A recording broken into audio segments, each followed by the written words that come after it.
Tere, kõvasti see on. Tere pühapäeva. Me alustame lühikese ettelugemisega ja siis järgneb vestlus ja siis loodetavasti ka küsimused teie kõigi poolt ja siis me lõpetame jälle ettelugemisega. Või siis lõpetame ettelugemisega ja siis küsimused vaatame jooksvalt rahulikult.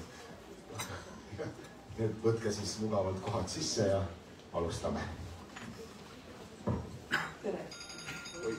Lisa helistab vabandust.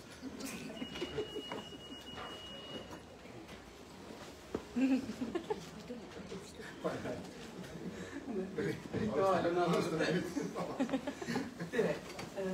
Mina siis alustan ettelugemisega nagu äsja lubati.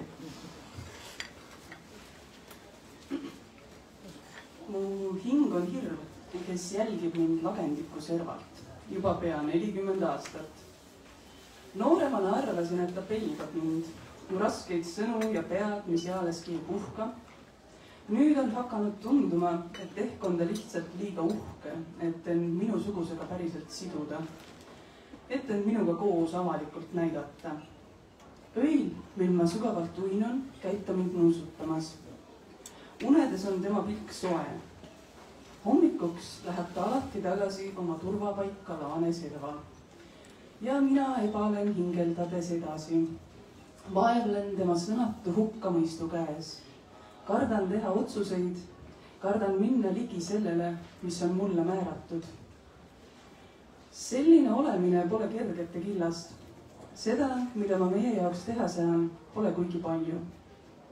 Saan kirjutada, saan proovida sügavamalt magada. Saan väljendada tänu selle eest, et kuigi ta pole alati minuga koos, on ta vähemalt kusagil olemas. Kas on kuulda? Või et nagu diktsiooni mõttes ka, et kobisen vaikselt ära ja siis kõik on nii viisakad, et tore, et sul on see raamat.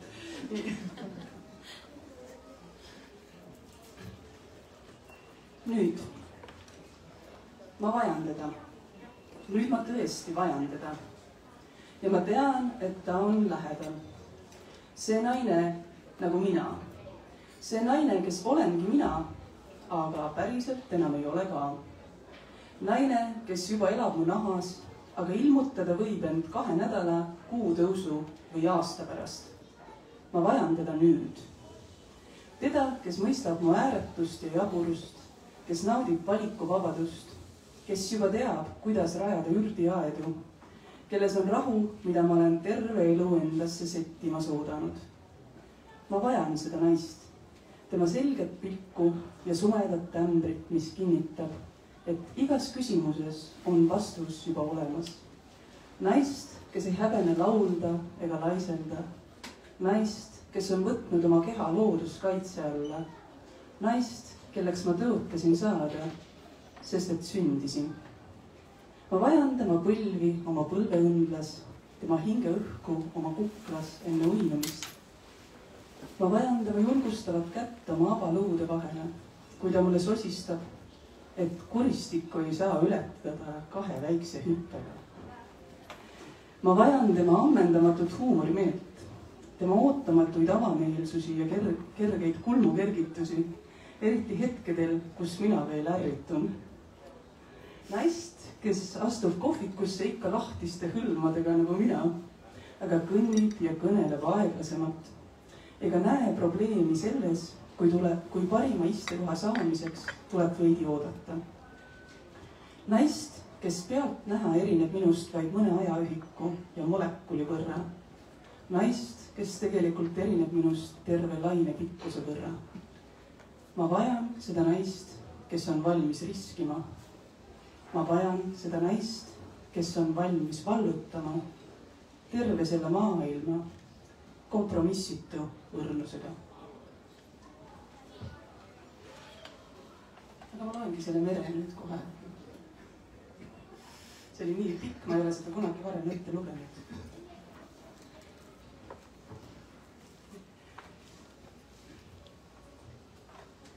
Tõus. Ma ei räägi sellest. Miks see tekst on selline, nagu see on, ma loen. Küsi kindlasti. Ma ei lähe kunagi tagasi sinna randa. See on nüüd kindel.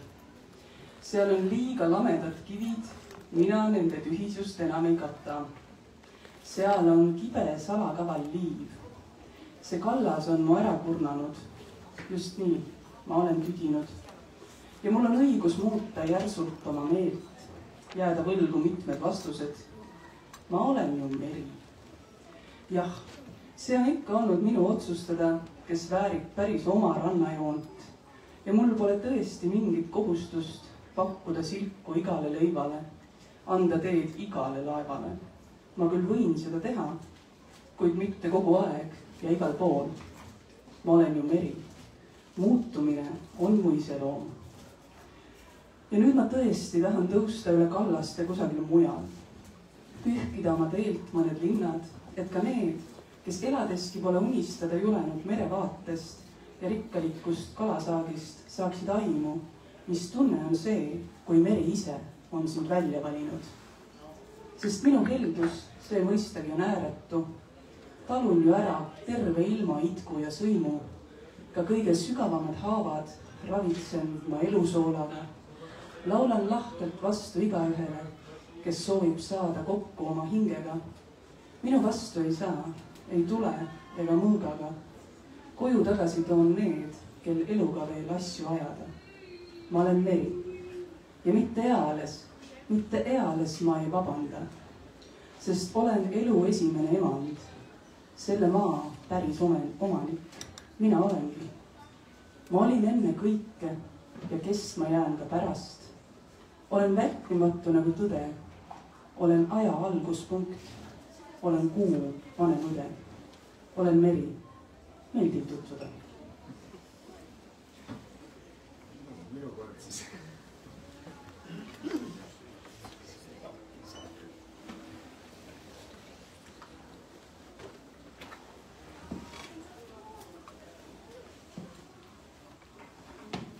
Siin piirialal valitseb kõhklus isegi looduses. Suvel pole öid, talvel pole päevi. Õitsemisaeg on üürike paus pikas närbumises. Kahtlus avardab mänguruumi, kui kõik võib tähendada midagi muud. Pimedas ja niiskes saad valmistuda eluks nahkhiirena. Ilmakaared tähistavad korraga teekonna algust ja lõppu. Ilmakaared on keeled, müürid, vesi ja raud. Kevad paneb selga sügise rüü ja sügis näib eelistavat loodusteadusele segast fiskaalõigust. Mul olid suusad, mul oli sulgpallireket, põlgasin pekitükkidega vorsti, nõudsin selgust. Aga nüüd on kõhklus osa minust. See loendab mu selgroolülisid ja raputab aeglaselt pead. Jälgid mind naermas. Oled sa üksi? Jaheda suvekviljest rebenenud laigud, novembrikuu must vihm. Soojus mõnes hoones, mõnes kehas. See on kodu, nahk, maailm. Kas tahaksin olla enesekindlam, nagu ollakse läänes? Loomulikum, nagu lõunas? Kas saaksin olla adekvaatsem, nagu ei tea kus? Sa näitad mulle šamaani, kes soovitab kuulata tühjust.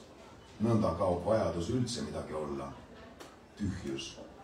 Kustumine vaevu kuuldavasse huugamisse. Olen ava, millest jooksevad läbi ilmakaared, õhk, helid. Seal kompavad enda piirjooni vaikusest jahmunud meeled. Ekraanid on täis jubedaid pilte. Jah, muidugi on see hirmus, et sõjaga harjutakse. Igatsen suurt igavust, lapsikuid muresid, tahan vanade laulude lihtsameelsust, soovin, et valguses oleks jälle seda koolihoovilikku lubadust, poisikeste sõnamurdmist, mis ununeb järgmise mootoriturtsatuse peale. Tahan, et tuul puhuks midagi vastu küsimata, et õhtused ladvad sosistaksid poolunes päeva kõige tühisematest seikadest.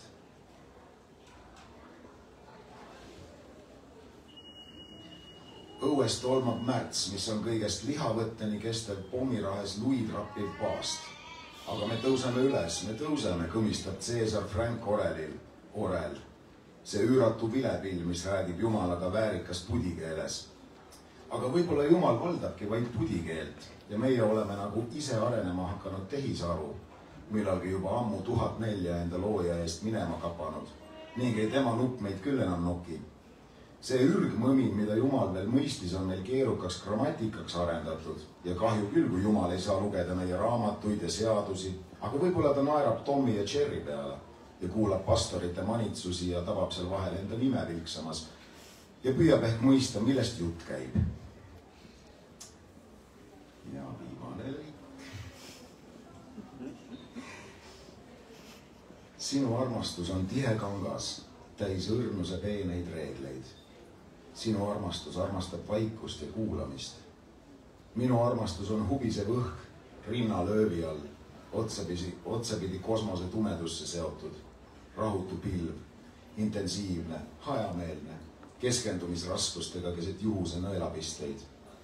Otsin olemisest võlu nagu sädelevaid kvartsitükke mustalt kivilt. Tean nüüd paremini, mis on kadumine. Olen õppinud märkama ajapetlikku geomeetriat. Kaldun endas nokitsema, kaldun taanduma naha ja tuksete taha. Leian mälustki üht-teist huvitavat. Koltunud värvides õhku, läbipaistvaid õitsenguid. Kunagisi kohtumisi, mis on iseomaseks lõhnaks muutunud. Avastan selles aeglaselt kinni vajuvas kaevanduses kihte, mida isegi mälu pole näinud. Kohtumatusi, puudutamatusi, ütlemata jäämisi. Metallist luuk lõgiseb tuules, praht, aimused ja katused tõusevad üles. Hooletu löök tabab südame sombust põhja. See liigub parkla poole. Seisan veel hetke piiskade hõredas pihus. Peened pinnud hõõguvad, lahvatavad põlema. Suits leiab tee niiskuse ja tuule vahelt. Veepritsmed, valguse helklev lipuplagin. Meri rullub auruna tüvede vahele, kannab soomustatud olendite sosinaid ja ohkeid. Kuldne seeme pöörleb rinnas, täidab tühjuse mustmiljoni tuuma ümber. Ülal, sinise laotuse taga, kaardub kosmose tume kuusik. Seal on rahu ja üks kiir, mis hoiab taevast tasakaalus, sädeleva nõelasilma otsas. Lained kahisevad lõputut litaaniat, pehmelt sähpivas magentas. Kes meid ootab? Mis meist saab? Olles iga väreluse tuhandik ja korraga üks voog. Nii.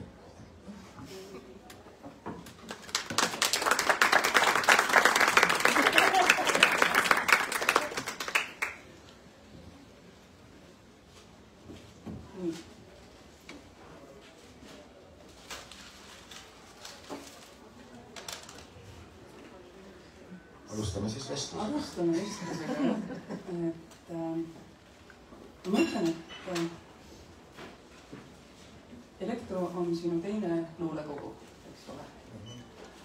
Ja samas sa oled tõesti ka selles mõttes väga haruldane inimene, et sa oled kirjutanud ja kirjutad siiani nii mitmes žanris ja tegelikult kõik see, mis sa oled kirjutanud erinevates žanrides, on ka väga, väga hästi vastu võetud. Et seal on ju märke.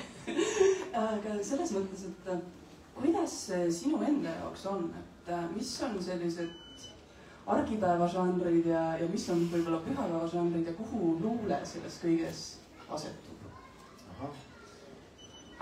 Jah, tõesti, ma olen nagu kuidagi püsimatult hüpanud erinevate žanrite vahel ja katsetanud ja selles mõttes igalt poolt katsunud midagi õppida. Kui ma kunagi hakkasin kirjutama üsna varakult, ma olin kuskil, ma arvan, 8-aastane, kui ma mingeid esimesi seiklusjutte üritasin kirja panna ja kuskilt sealt see nagu üldiselt algas, aga siis ma läksin teatrikooli ja siis teatrikoolist kuidagi loogiliselt, siis ma hakkasin tõlkima näidendeid ja siis kuidagi sattusin nagu dramaturgia juurde ja hakkasin ka ise näidendeid kirjutama ja siis see oli ka nagu juhus tegelikult, et ma ei oska öelda, et ma ei ole nagu valinud seda, sest see kuidagi juhtus nii ja siis mul jäi see need enda proosakatsetused, mida ma lapsepõlvest peale olin teinud, need jäid kusagile mingitesse nihikutesse ja kaustikutesse ootama lihtsalt või jäidki sinna ühesõnaga. Ja siis, kui ma kirjutasin näidendi midagi tõelist, mis oli selline monoloogidest koosnev, ka nagu üks jutustus tegelikult rohkem kui näidend.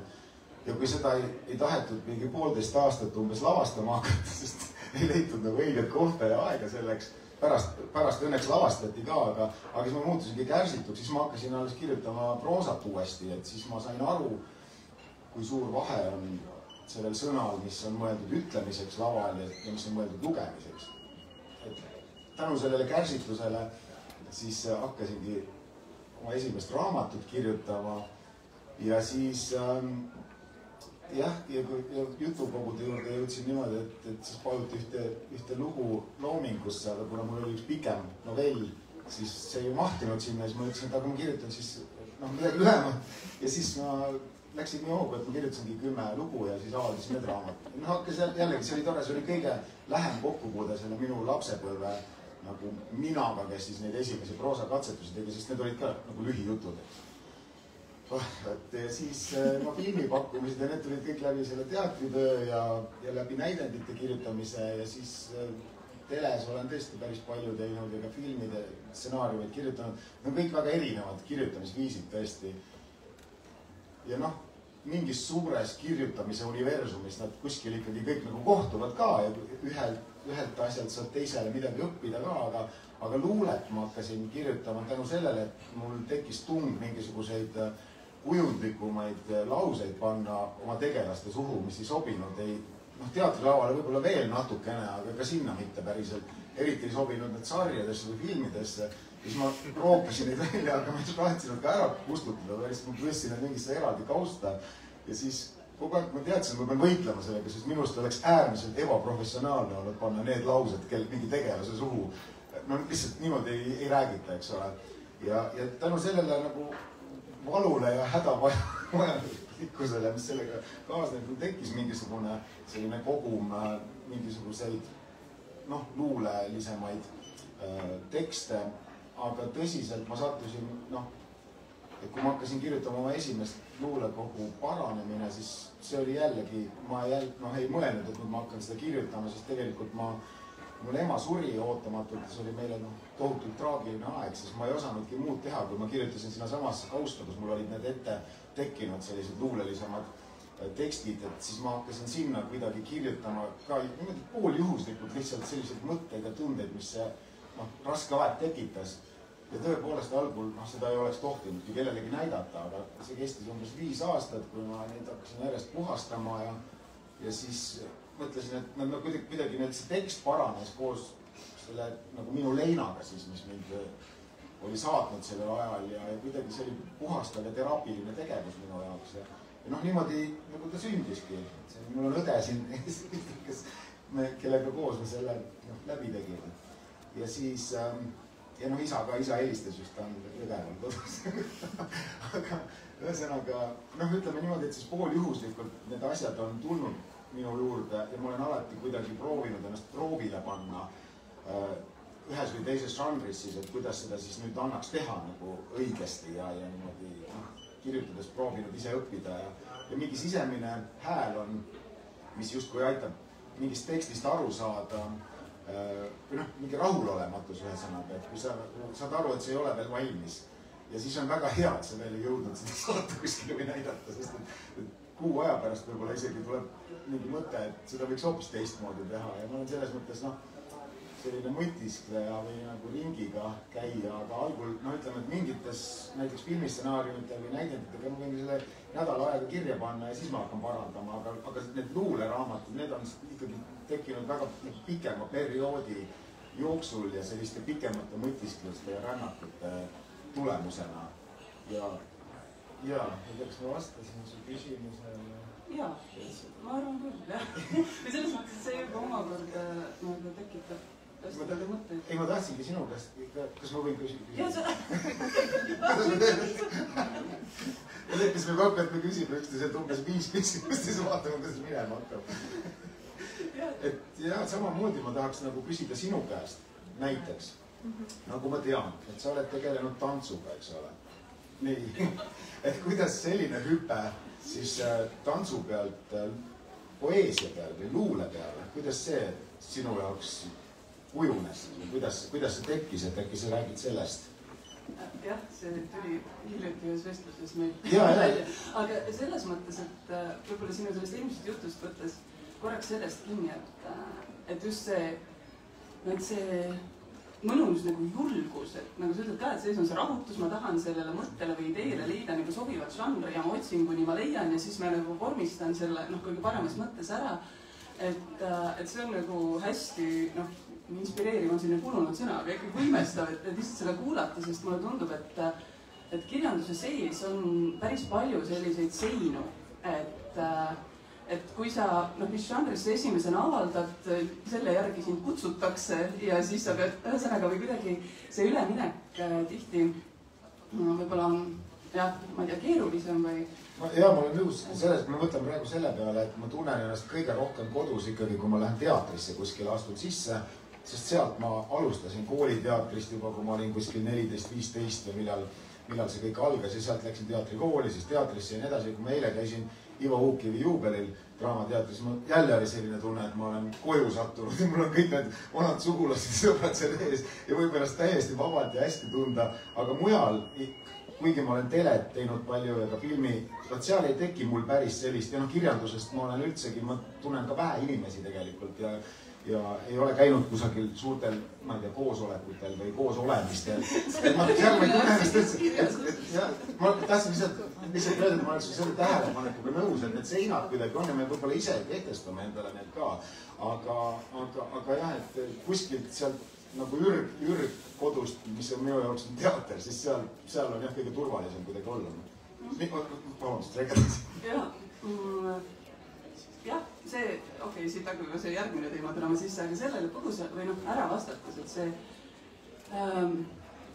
või mida ma sinuga üks hetk jagasin, ja ma eile mõtlesin seda mõtet edasi pärast seda, kui me tegime briefi, et millest me täna räägime.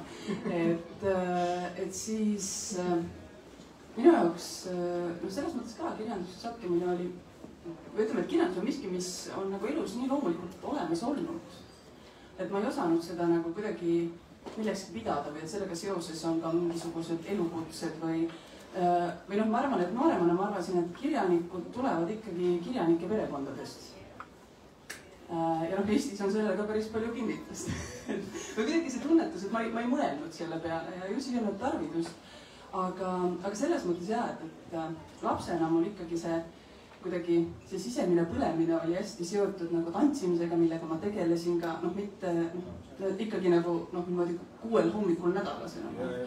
Aga siis tee erinevate põhjuste kokkulangemiste tõttu nagu lõppes ja ühesõnaga professionaalset oskust sellest ei arenenud, aga ma pikalt kandsin endas võib-olla seda, valu on nagu palju öelda, aga mingit sellist tunnet, et see oli tegelikult minu nagu esimene anne või ja et kirjandus on see teine. Et kirjandus on see teine, et mis on ka väga hea, aga kuidagi see, et oma nagu mingi põhiasja või põhiteema kuidagi, et ma astun sealt kõrvale. Ja siis eile ma mõtlesin ka selle peale, et aga tegelikult see suhe kirjandusega vist ongi tänaseks tänuväärselt kujunenud selliseks, et nagu mulle tundub, võiks olla see, kui sa abiellud oma parima sõbraga.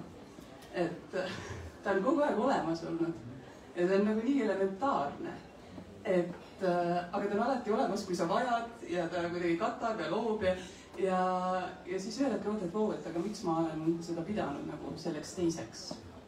Ja sellest on nüüd ka omajagu aega möödas, aga ühesõnaga. Mul on hea meel, et ma ei oma esimesele armastusele järginud, et minust ei saanud hokimängijad. Eestis oleks väga raske praegu sellega tegeleda. No on küll, meil mängitakse veel, aga jah, et see... Muidugi, mida sellised valikud, kas nad su isiksust võivad nagu mõjutada või isiksuse kujunemist, et see on ka iseenesest huvitav. Et... ma mõtlesin seda pigem, et kuidas sa nagu... Kas see... Kas luuletamine, kas luule on sinu jaoks siis nagu mingis mõttes ka ikkagi tants?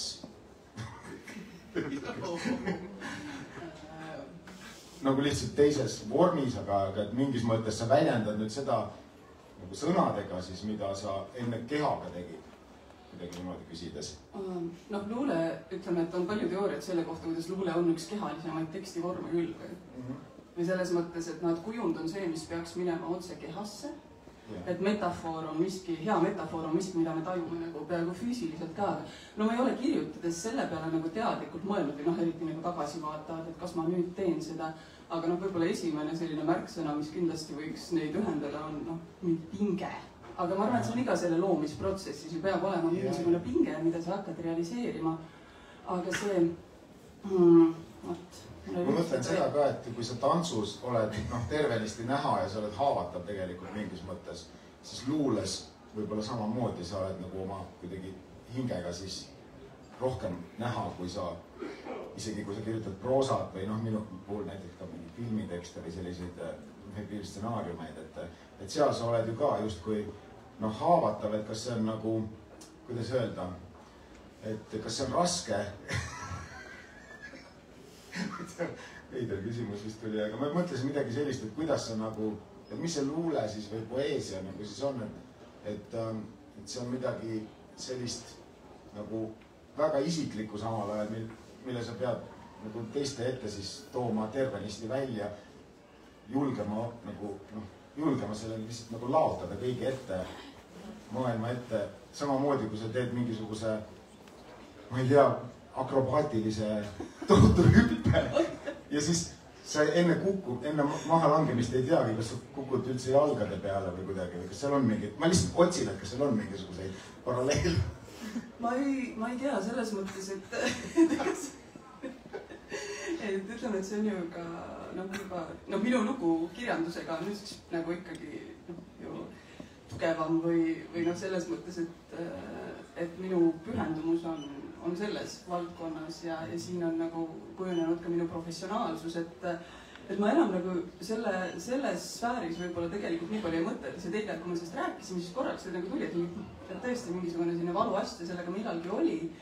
Aga see luule, ma ei tea, mulle tundub, et see on ka nagu selline lugu, mida nagu räägitakse, et luule on alati nagu pihtimuslik või et minu meelest või kuidagi see ütleme, et inimkonna loodud kõige kontsentreeritumad tekstid, mis on üldjuhul pühakirjad, on ka ju olnud sellises luulevormis või väga tugevalt kujundlikud, et seal, see ju nagu näitab ka minu meelest seda, et luules minu meelest vastupidi, et saab peita ära päris palju asju. Ja keegi jääb ka küsima ka. Siit järgmine küsimus, mille ma leidsin internetist. Et kui ma panin otsingu sõna, et mida küsitakse kõige rohkem üldse luuletajatelt, siis seal tuli selline küsimus, et kes see räägib luuletuses? Et sa ütlesid autori hääl, eks ole, ja pihtimus. Ja kui hüpata nüüd tagasi veel, ma lubasin küsida selle kohta, et selle mere teema kohta, et kes see meri siis on? Kes see räägib luuletuses? Ma arvan, et kes see laulab küsis. Oleks pidanud vist rohkem kokku leppima.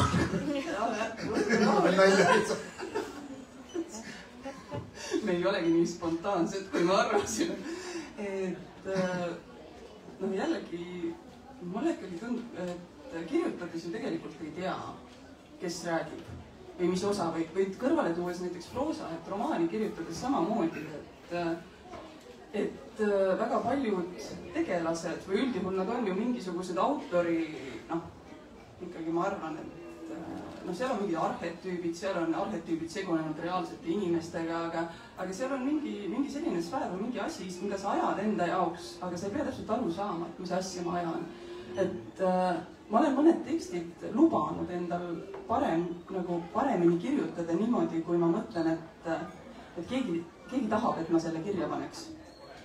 et luule on nagunii juba selline sfäär, kus võib endale kõike lubada või mingisugust maailmataju ja siis mõned asjad puhul küll ma olen mõelnud, okei, et kõik ei saa võib-olla oma lugu ise jutustada või nagu, et ma võtan õhust midagi kinni ja vormistan ära ja vaatame, mis saab. Nii et ühest küljest nagu sina räägid, eks ole, aga seal taga on mingi laiem kõlakoda või mingisugune või lihtsalt keegi korraks tuleb nagu. Võtab mingisugust motiive, hääli ja seob end, nojah.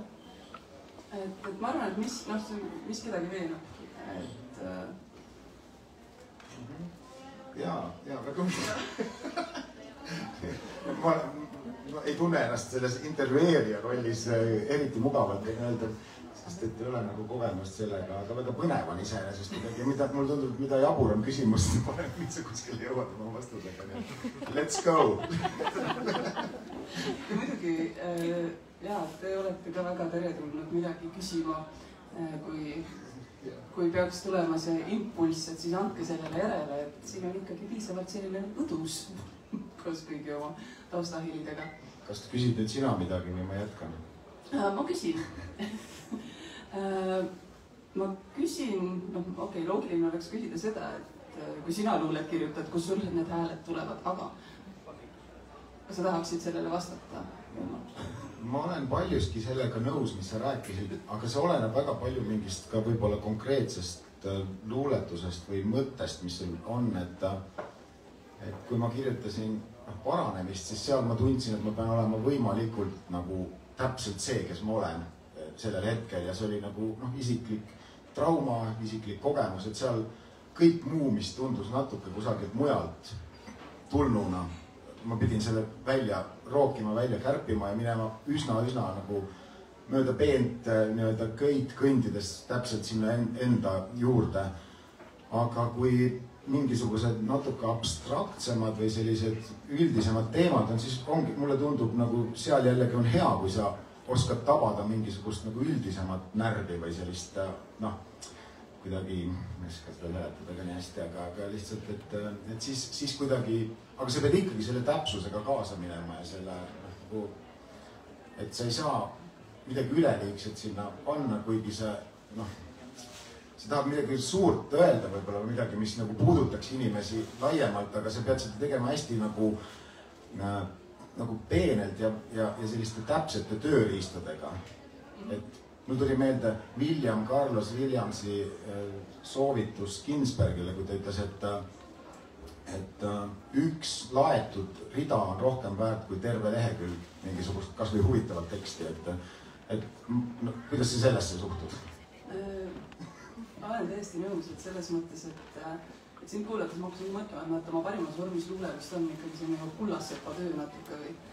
Et selline peen ja samas et see teksti nagu kvaliteedi ja kvantiteedi suhe ka, aga ütleme, et teine asi on see, et luule on ju vabaduse kunst ja selle foonil ma olen alati nagu võinud mõelda, et loomulikult meil kõigil on oma maitse ja asjad, mis nagu sobivad paremini nii-öelda veregrupiga või maailmapildiga, aga põhiolemuselt luule on justkui see žanr, kus iga hing võib ennast vabalt avaldada ja avastada ja ära tunda, et aegade algusest kuniks inimkond on.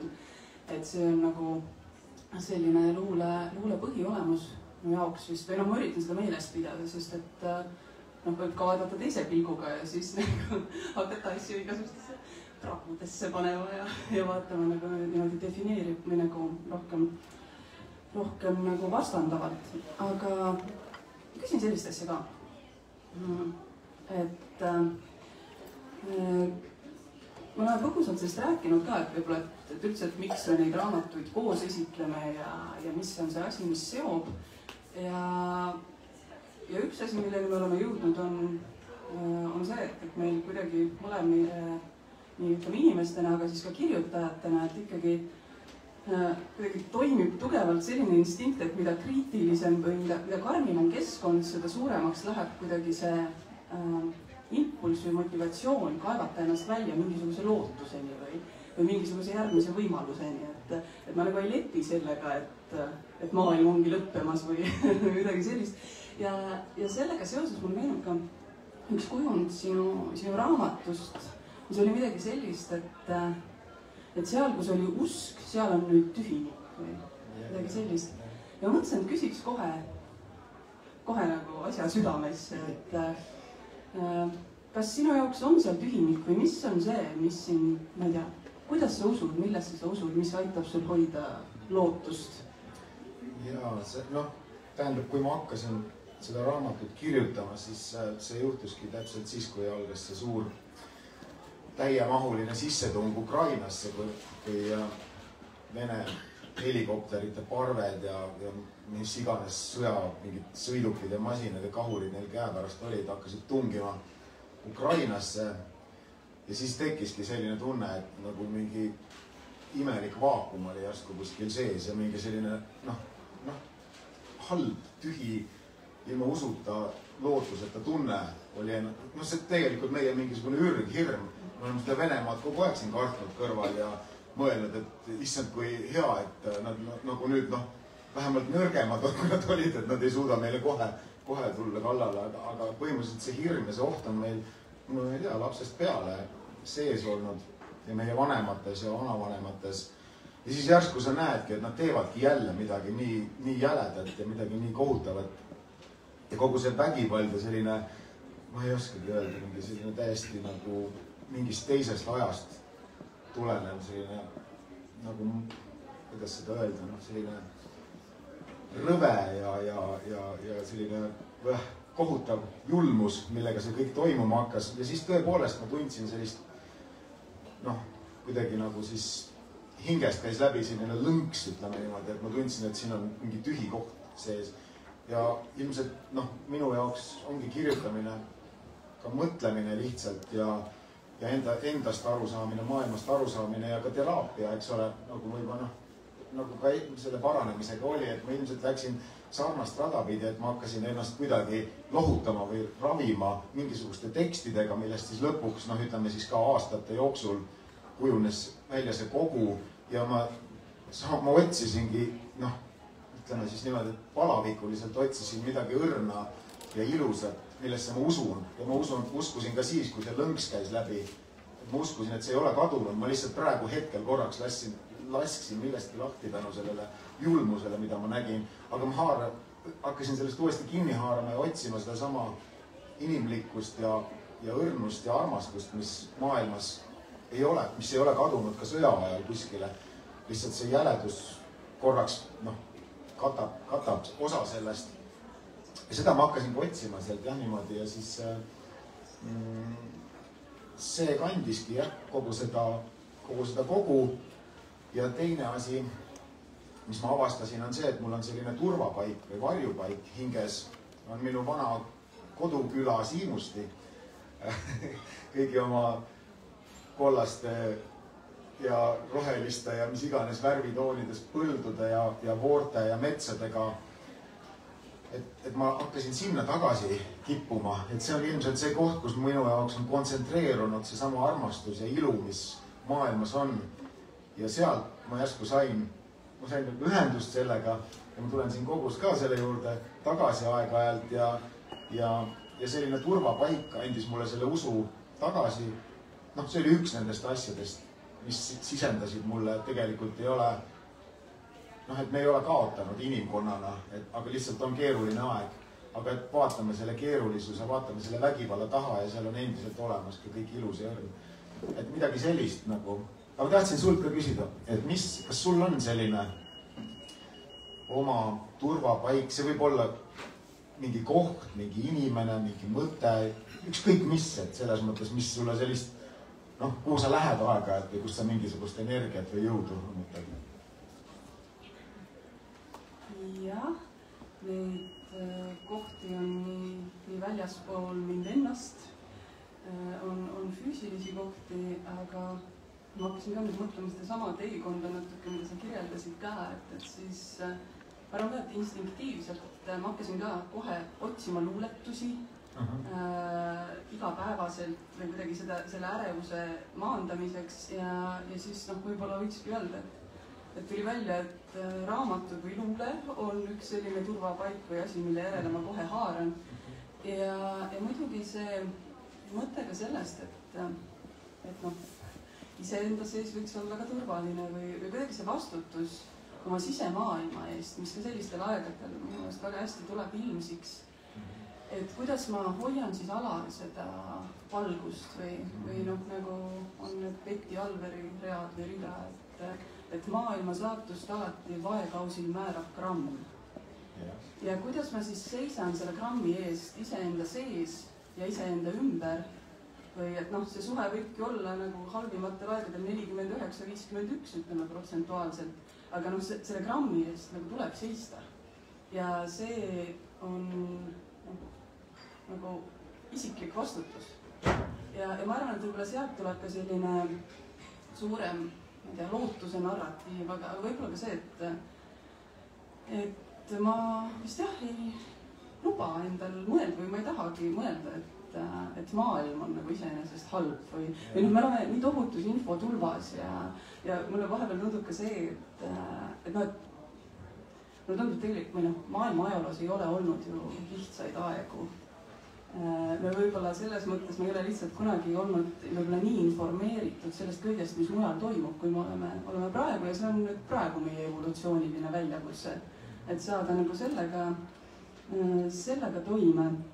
Aga jah, et mingisugune vankumatu usk nagu on alati olnud või noh, ma olen mõelnud ka selle peale, et on ju teooriad selle kohta, et noh, et mõned inimesed nagu sünnivad mingisuguse, ma ei tea, mingi usulise instinktiga ja teistel seda nii tugevalt ei avaldu ja järelikult ei olegi tarvis, et meil on kõigil siin oma tee ja omad pühadused.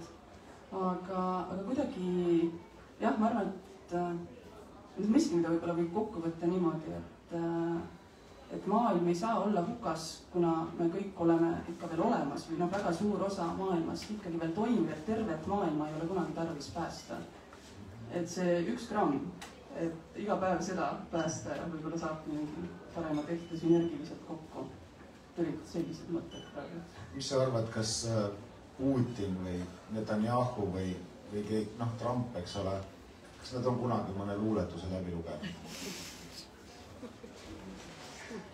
Seda peaks ju uurima. No mis need iga? Ma arvan, Netanyahu kindlasti on, jah. See on aga tuues selle võib-olla teise nurga alt, et ma mäletan kunagi ülikoolis maailmakirjanduse loengus Rein Raud rääkis sellest, kuidas no üleüldiselt paljude vanade kultuuride valitsejad ju, et üks nagu põhilisi eksameid, mis nad pidid tegema, oli luule kirjutamise eksam, et see andis nagu selgesti aimu tema maailmapildist, analüütilisest mõtlemisest ja üldse nagu kognitiivsetest võimetest, et luuletus on nagu selline väga, väga hea nagu kontsentraat või et näitab ära kiiresti siis, mis inimesega on tegu. Ja siis Rein Raud käis välja sellise mõtte, et see võiks olla ka päris huvitav, et kui tänapäeval näiteks parlamenti pääsemiseks, et inimene peaks kirjutama luuletuse. Et ma arvan, et sealt võiks tulla tõesti nii, igas mõttes üllatusi, ma arvan ka väga, väga häid üllatusi. Ma mõtlesin, et ma viskasin nagu kuidagi palli väga kaugele, et Trump ja Putin ja nii edasi, aga tegelikult meil endal ka siin, kui vaadata, ma ei taha enne valimisi poliitiliseks minna, aga kui seesama see Reformierakonna plaan nagu kõik kultuurid, kõik raha maha võtame ja nii edasi. Ma ei kutsu kellegi poolt hääletama, aga lihtsalt seesama mõte tekitas selle tunde, et huvitav, et kas paljud neist inimestest, kes niimoodi mõtlevad, et kultuurilt tuleb raha lihtsalt järk-järgult ära võtta nagu päris suurte ampsudega, samal ajal kui üldse kogu elu läheb nagu nii kallimaks ja isegi kui see raha jääks samaks, oleks teda vähem ja nii edasi, et täpselt sa ütlesidki, et see parlament ja see luule, et see oleks hea test küll seal, et jah, selles mõttes, et see läheb liiga laiaks, ma ei hakka siit edasi. Valimist peaks juba ära. Ei, ma lihtsalt hakkasin mõtlema nagu selle pragmatismi peale ja kuidagi, et mis on hädavajalik või mis nagu mida teenib, aga see on selline sümpoosiumide teema või need suured kirjanduskoosolekud, kus me ei käi. Et seal ma usun, et arutatakse neid asju põhjalikumalt. Aga ma ei tea, kas siis loeme luulet selle kõige mööda? Kiiresti on läinud, ma ei tea, mis nüüd ise veel, järgmine pühapäev. Või kas teil on küsimusi?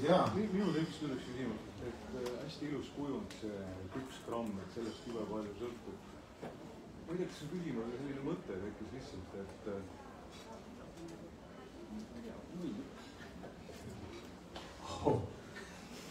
see 1 gramm, et paned 1 grammi ühe kaalukausi pealt teise peale ja juba läheb, eks ole, kõik teistpidi uppi. Aga ma hakkasin mõtlema, mõelge kaasa, et me kujutame ette, millisel kaalukausil oleme meie ja millisel kaalukausil on siis nemad. Aga millisel kaalukausil on luule? Kas ta on ainult ühel kaalukausil või tegelikult on teda mõlemal kaalukausil?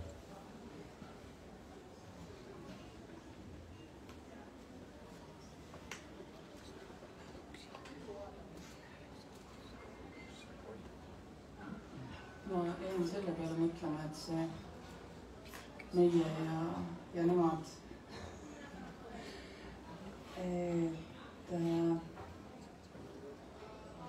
Ma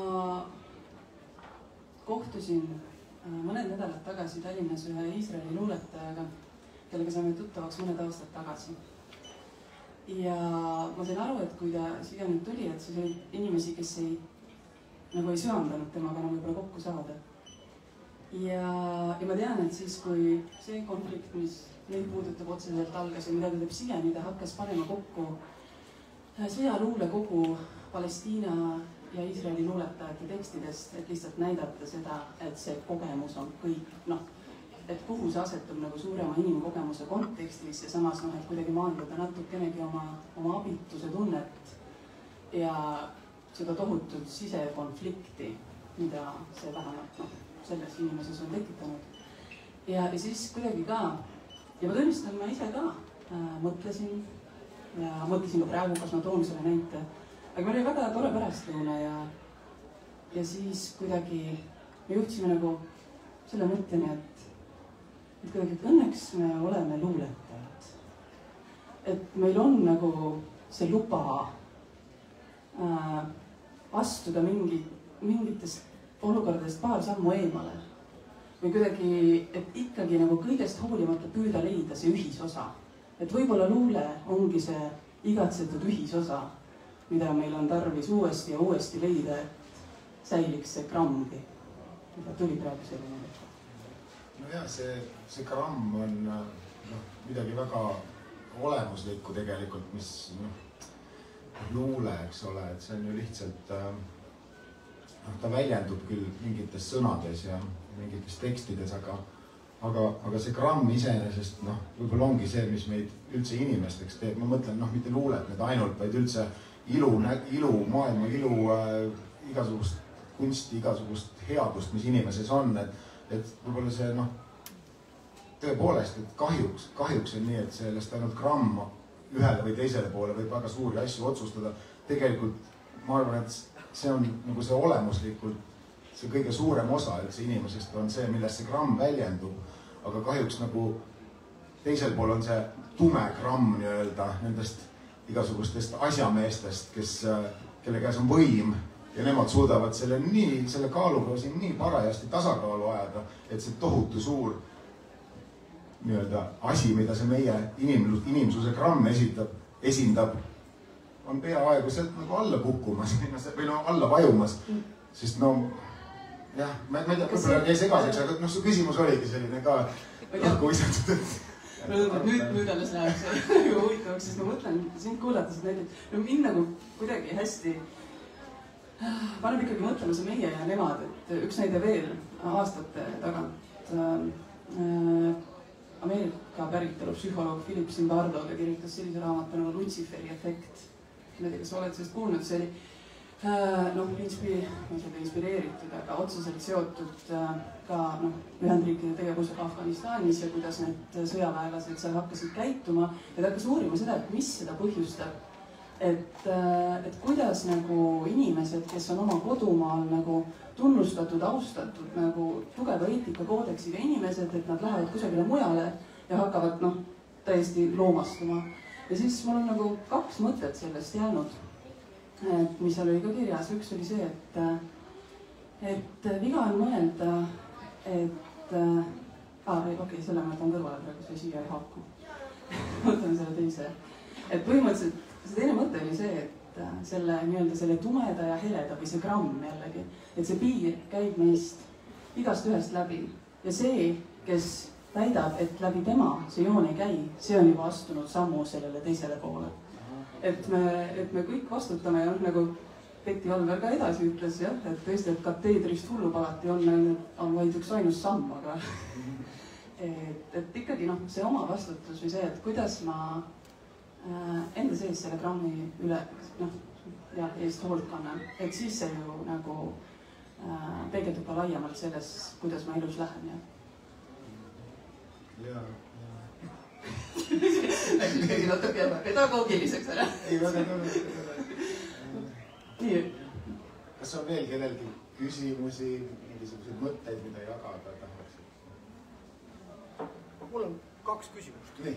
No nii. Ma ei saa jätta minema poliitiliseks.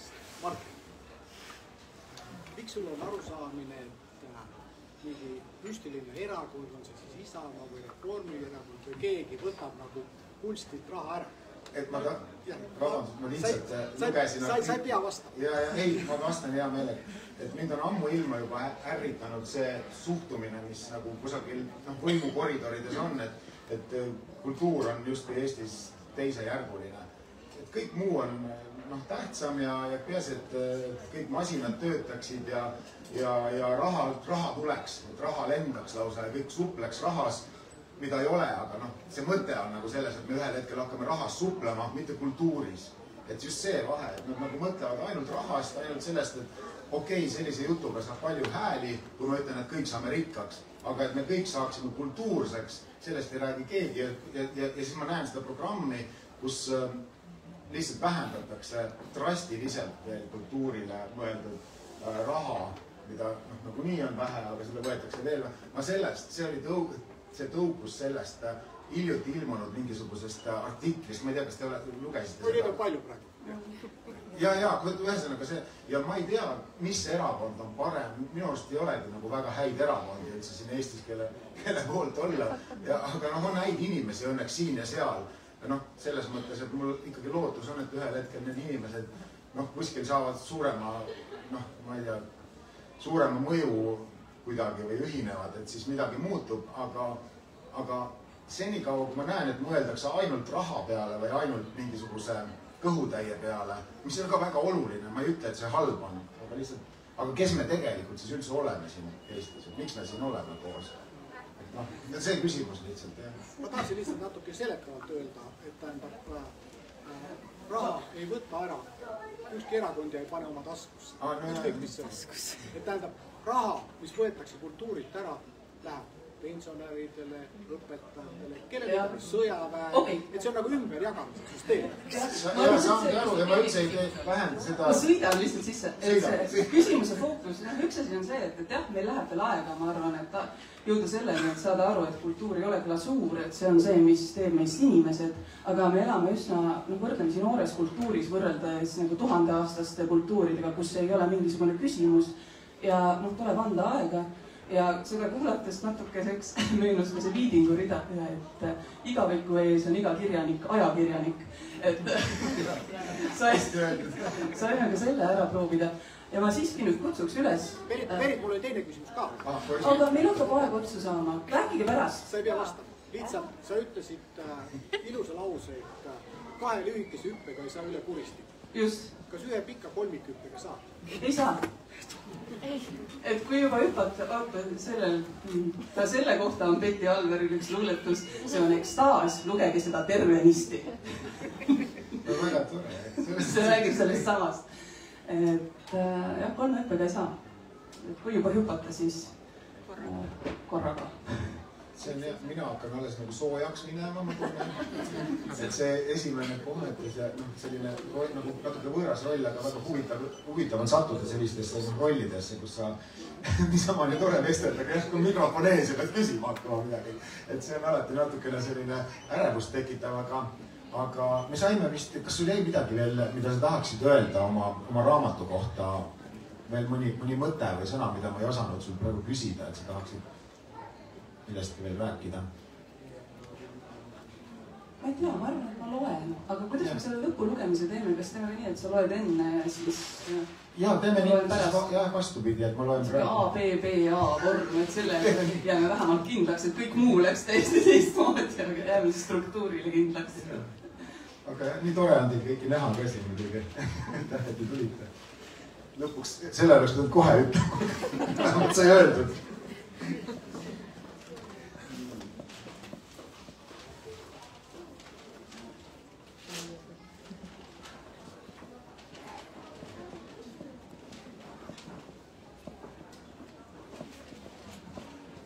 Loen päris lõpust siis 2 teksti.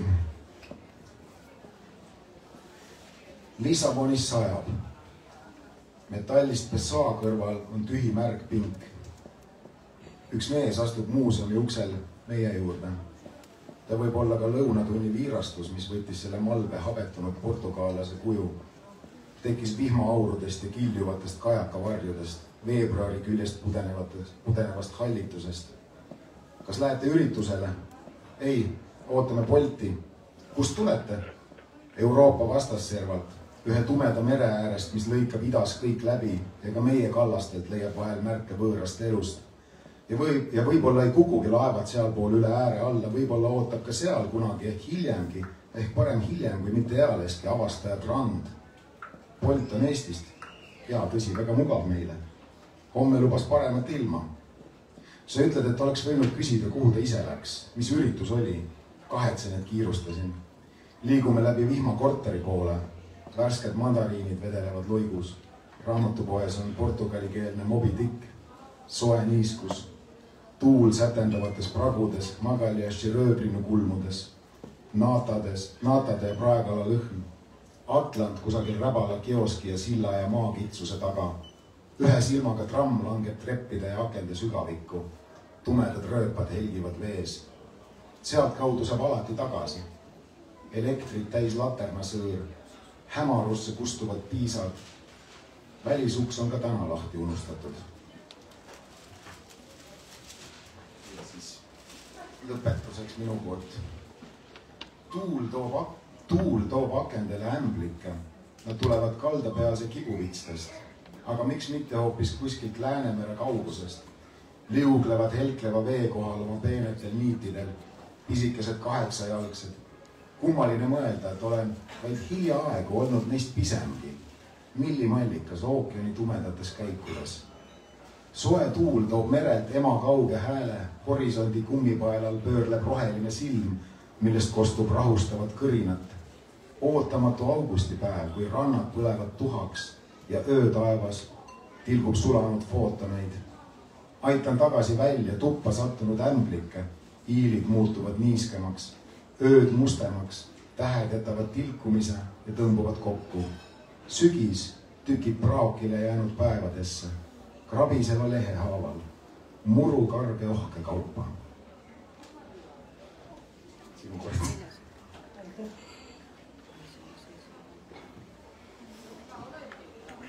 Mõtlesin korraks selle peale ka, et luules vist on ikkagi nagu, ongi kõik olemas, kõik inimesed, kõik elud, ka need, kes, kõik tunded, ka need, kes loevad luulet ja ka need, kes ei loe, nad on ikkagi luules olemas. See on ilus lihtne tõdemus. Kes siis räägib? Kõik on ju valmis. Nii. Ma jõudsin tagasi esimesena. Isegi ei usu, et siia päriselt sisse sain. Maa ei avanenud, taevast ei lisatud tuld. Kui seda rasket rohtu kasvanud väravat puusaga lahti lükkasin. Siiani värisen pingelangusest. Siin on palju niiskem, kui ma mäletasin. Aga lõhnad on tuttavad. Nii palju elu. Juba tunnen, kuidas ihu selles soojuses ergastub. Keha mäletab kõike võrdselt. Puukoort, rohtu, lindude kummalisi kriiskeid. Sinu nahalõhna, kõiki neid õisi ja vilju loomulikult. Seda õrnust, seda õudu. igal sammul tärkab mõni mälestus. Nägemust võib noppida nagu vilja puust, ent kogemus on teekond, mis peab kontidesse kinnistuma. Kes seda ütles? Ei suuda meenutada. Üks vana unenägu vist. Kodu. Kas mul mujal seda päriselt ongi olnud? Aga eeden ilma sinuta on imelik. Elatav, ent puudulik. Eks hakkama saan igal juhul muidugi. Nälga kindlasti ei jää. Lubatud viljugi on siin piisavalt. Juba vaikselt aiman, kus saaksin saata mööda esimese tööd. Lihtsalt nüüd siis tead. Suur värav on taas avatud. Kui jõuad kohele, hõika mind.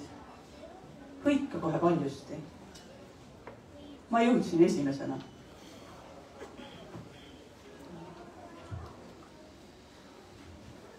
Kus see nüüd kadus?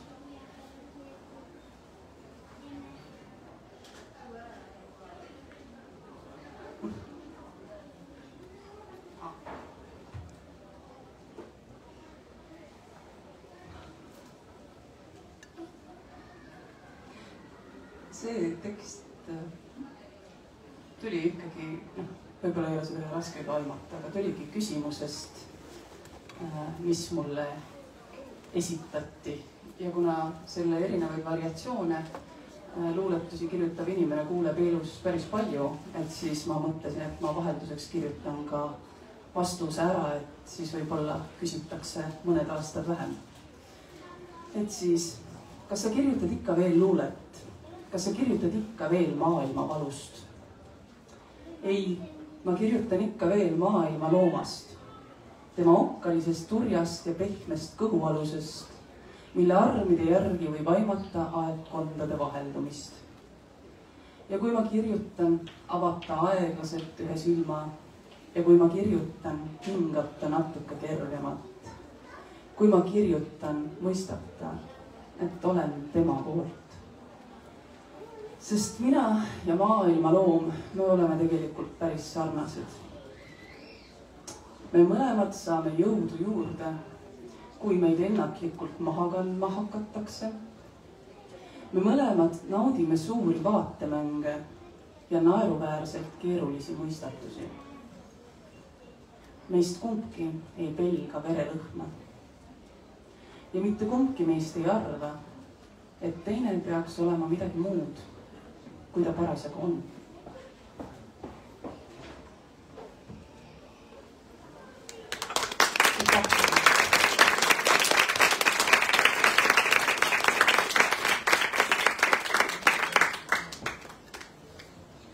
Aitäh sulle, ära tegime. Aitäh, yes. Aitäh teile tulemast, et te tegite selle ruumi ja me saime ennast proovile panna. Väga tore, aitäh teile, tõesti. Ärge veel ära laiali jookske, meil on süüa juua ja saame vahetusvestluses jätkata mingisuguseid teemasid võib-olla. Siin oli enne üks, ma räägin veel, et enne käis üks Ameerika onu siin, kes oli tulnud suure laeva pealt oma suure keelega, inglise keelega ja siis ta imestas, ütles, et ta on ise ka tegelenud raamatu businessis, nagu ta ütles, või äris, eks ole, ja siis ta ütles, et ta on täiesti, ta ei usu nagu seda, et siin on selline raamatukogu Eestis, et teil on nii väike keel, et kuidas teil saab nii suur raamatupood. Vabandust, ma ütlesin raamatukogu, ma mõtlesin raamatupoodi ikkagi. Ja et kuidas see võimalik on, et teil üldse loetakse nagu, et teil on ju nii väike keel, siis vihastas ta, mis asja te räägid. Ja umbes, et teil on sellepärast rohkem raamatuid, et teil on nii väike internet. Mõtlesin, kuidas internet väike saab. Ei selles mõttes, et okei, et teil on nagu omas keeles vähe asju internetis, sellepärast te loete. Ma isegi ei osanud talle nagu vaielda vastu, et meil tegelikult iga inimene enam-vähem räägib ka inglise keelt ja saab sinu suure keele küljest ampsu võtta, kui tahab. Aga ta oli juba ära läinud, me olime mõlemad juba natuke endast väljas.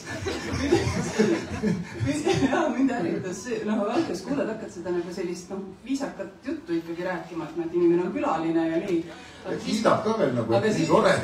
Nii tore, aga ma ei saa aru, miks teil see on, et te justkui nagu... Ei tohiks olla. Teil ei tohiks seda olla, aga siis, kui ta hakkas rääkima, et et kuula nüüd, et ma olen New Yorgis, Upper East Side'ilt, see on, eks ole, maailma kõige intellektuaalsem paik. Ja nagu noh, ja siis mul nagu läks... See on oma teooria tugevdamiseks. Aga see läks ära, et kahjuks me ei jõudnud ega väga pikalt vaielda. Aga lihtsalt, ole uhked oma väikse keele ja oma väga suure raamatupoe üle. Jah, ja siis lõpuks veel, kui ta hakkas nagu ütlema, et lady. Aga jah, tõesti, et ega ei oskagi, et see ongi võib-olla natuke müstiline mõista.